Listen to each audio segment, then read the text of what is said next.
ये जो कुछ दिनों से ऑडियोज़ वायरल हो रहे हैं और जो महिलाओं के आरोप है, इसके संबंध में यदि देखा जाए तो ये है कि जो महिला है, रेशमा, उसका पति है फरहान, जो कि जिसके ऊपर कई बार सट्टे की कार्रवाई की गई है। ये ऐशबाग क्षेत्र में सट्टे का संचालन करता है।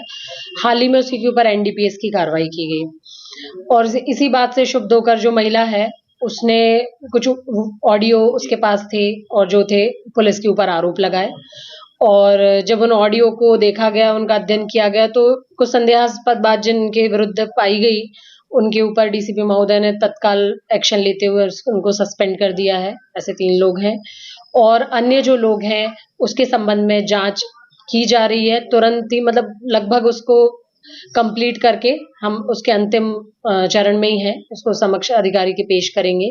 जाँच के क्रम में हमारे द्वारा जो भी पूर्व अभी जो ऑडियोज़ थे उनकी ट्रांसक्रिप्ट तैयार की गई। कुछ जो कॉल थे मतलब सीडीआर था निकलवाई गई, उनका एनालिसिस किया गया और उसके आधार पर जो भी लोग इसमें संलिप्त पाए जाएँगे, उनके विरुद्ध कार्रवाई होगी। हम आरोप नहीं लगा रहे हैं सर। आप यहाँ से जो यहाँ सुबह मोहल्ले वाले भी जग रहे थे। सुबह 10 बजे से यहाँ से साढ़े 10 बजे 11 बजे करीब यहाँ से हमारे मियाँ को लेकर गए थे। थाने के अंदर तक नहीं ले जाया गया उन्हें। थाने के अंदर भी नहीं ले गया। गाड़ी पे बिठाकर उन्हें ऐसे-कैसे वहाँ पर चौकी पे ले गए थे वो। थाने के कैमरे भी लगे हुए हैं। थाने के कैमरे में भी आप फुटेज देख सकते हो। उन्हें थाने के अंदर नहीं लेके गए हैं।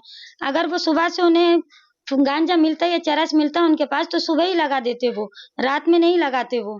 रात में 10:30-11 बजे करीब कार्रवाई की गई है उनके पास और उसके बाद तो उन्हें गांजा भी रखने की कोशिश कर रहे थे, उनके पास कट्टा भी लगा रहे थे वो, जिसके पीछे हमारी बड़खड़ी फाटक पे भी लड़ाई हुई है। बड़खड़ी फाटक वाले भी गवाह हैंगे।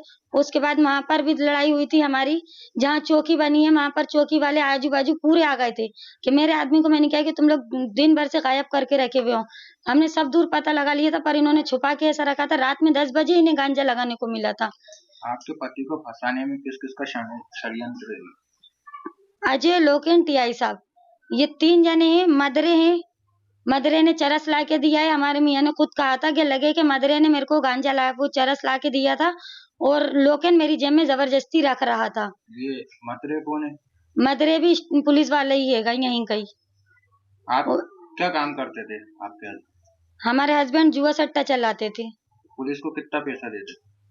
पुलिस को करीबन मैं बता रही हूँ ना, हफ्ते भर का 1-1.5 लाख रुपए जाता था। पूरे हफ्ते का 1-1.5 लाख रुपया जाता था। टीआई साहब को जाता था 10,000 रुपए हफ्ता।